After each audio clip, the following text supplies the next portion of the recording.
జగద్గురువులు బ్రహ్మర్షి పత్రిజీ గారికి నా హృదయపూర్వక పాదాభివందనాలు. నా పేరు నరేంద్ర కుమారి అండి. మాది నిజామాబాద్ జిల్లా. నేను 2013 ధ్యాన మహాచక్రం నుండి ధ్యానం చేస్తున్నాను. ఏదైనా ఒక కష్టం ఉంటే కానీ ఇలాంటి మార్గంలోకి ఎక్కువ మంది వస్తూ ఉంటారు. అలాంటి వాళ్ళల్లో నేను కూడా ఒకదాన్ని. మా పాప చనిపోయింది. ఆ దుఃఖాన్ని నుండి బయటపడేయటానికి మా అత్తయ్య గారు శకుంతల నన్ను కడతాలు వెళ్ళమని చెప్పారు. అక్కడికి వెళ్తే ఎంతోమంది గురువులు హిమాలయాల నుంచి, వేరు ధ్యాన సంస్థల నుంచి, మరి తిరుపతి నుండి, ఎక్కడెక్కడి నుండో ఎంతమందో ఋషులు, యోగులు వస్తూ ఉంటారు. మరి ముఖ్యంగా తటవర్తి రాఘవరావు సార్ గారి క్లాసులు నువ్వు వింటే ఈ దుఃఖాన్ని నుండి తేలిగ్గా బయటపడగలుగుతావని మా అత్తయ్య చెప్పి పంపించారు, రాఘవరావు సార్ గారిని కలవమని.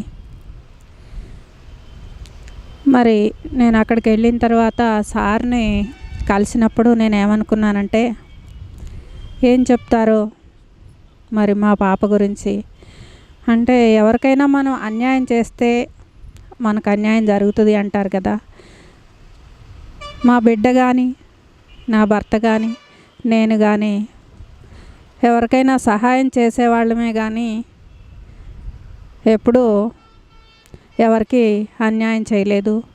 మరి దాని గురించి ఏమన్నా చెప్తారేమో, ఎందుకు ఇలా జరిగింది అని సార్ దగ్గరికి వెళ్తే సార్ చెప్పిన మాట, ముందు నువ్వెందుకు వచ్చావో భూమి మీదకి తెలుసుకో అని చెప్పారు సారు. అది తెలుసుకోవాలంటే నేను ఈ పావుగంట అరగంటలో ఏం చెప్పలేనమ్మా. 3 రోజులు క్లాస్ ఉంటుంది, నువ్వు దానికి రా, ఈ సంవత్సరం కడతాల్లో కూడా పెడుతున్నాము అని చెప్పారు.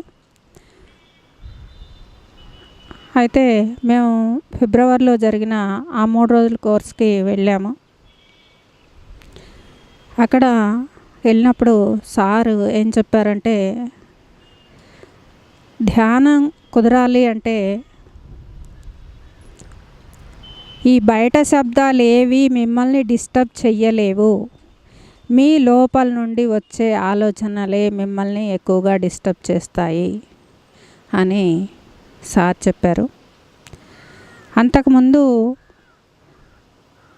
నేను అందరి ప్రవచనాలు వింటూ ఉండేదాన్ని, కానీ ధ్యానం చేయాలంటే ఆ శబ్దము ఈ శబ్దము వినిపిస్తుందంటే ఇంకేం ధ్యానమో కుదరదు అని అదే మైండ్లో నాకు ఫిక్స్ అయిపోయింది. కానీ రాఘవరావు సార్ గారు ఎప్పుడైతే ఏ శబ్దాలు నిన్ను డిస్టర్బ్ చెయ్యలేవు అని చెప్పారో ఆ మాటని పట్టుకొని ధ్యానంలో కూర్చున్నప్పుడు మరి ఫస్ట్ సిట్టింగ్లోనే నేను 2 గంటలు చాలా తేలిగ్గా ధ్యానంలో కూర్చోగలిగాను. మరణము అనేది పుట్టిన ప్రతి వాడికి కూడా మరణం అనేది తప్పదు. ఈ భూమి మీదకి ఏది ఎంచుకొని వస్తే అది పూర్తయిపోయిన తర్వాత ఇక్కడ ఉండము అనే సత్యాన్ని చాలా సరళంగా, చక్కగా, విపులంగా చెప్పారు రాఘవరావు సార్ గారు. క్లాసు అయిన తర్వాత అచ్చంపేటలో మౌన ధ్యానం పెట్టారు, అక్కడికి కూడా వెళ్ళాము. అట్లా వరుసనే ఎక్కడ రాఘవరావు సార్ గారు మౌన ధ్యానాలు పెడుతున్న వరుసని 5-6 మౌన ధ్యానాలకి వెళ్ళి నేను వచ్చేదాన్ని.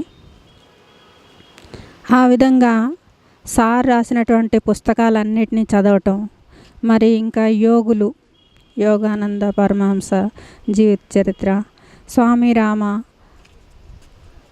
లోబ్సాంగ్ రాంపా గారు, రిచర్డ్ బ్యాక్ గారు, ఇలా ఎంతోమంది, ఓషో గారు రాసినటువంటి బుక్స్ చదవటం, ధ్యానం చేయటం, బుక్స్ చదవటం, ఇదే పని మాకు. ఎందుకంటే పాప చనిపోవటం వల్ల నేను ఎక్కడికి బయటకు వెళ్ళేదాన్ని కాదు. నిరంతర ధ్యాన సాధన. ఇంటి దగ్గర కూడా రోజుకు 10 గంటలు ధ్యానం చేసేవాళ్ళం. ఎంతో బాగుండేది, చాలా ప్రశాంతంగా ఉండేది. ఆ దుఃఖాన్ని నుండి నేను బయట పడగలగటమే కాదు, ఇవాళ రోజున దుఃఖాన్ని నుండి ఎలా బయటపడాలో చెప్పగలిగే స్థితికి నేను ఎదిగాను అంటే రాయిని రత్నంగా మార్చిన రాఘవరావు సార్ గారికి నా శతకోటి వందనాలు. ఆత్మజ్ఞానులకు నమస్కారం. యూట్యూబ్ లో పిఎంసి ఆన్లైన్ టీవీని వీక్షించడానికి సబ్స్క్రైబ్ చేసుకోండి. ప్రతిరోజు వచ్చే సరికొత్త అప్డేట్స్ కోసం బెల్ బటన్ నొక్కండి. ఆధ్యాత్మిక ప్రపంచంలో సంచలనం పిరమిడ్ మెడిటేషన్ ఛానల్. పిఎంసిని సులభంగా మన అరచేతిలో వీక్షించడానికి వచ్చేసింది PMC mobile app. Google play store నుంచి పిఎంసి యాప్ ని ఇప్పుడే డౌన్లోడ్ చేసుకోండి. పత్రిజీ ప్రత్యక్ష ప్రసారాలు, పిరమిడ్ న్యూస్, ధ్యానుల అనుభవాలతో పాటు మరెన్నో వినూత్నమైన కార్యక్రమాలను వీక్షించండి. పిఎంసి యాప్ మీ ఫోన్లో ఉంటే ఆధ్యాత్మిక ప్రపంచం మీతో ఉన్నట్లే.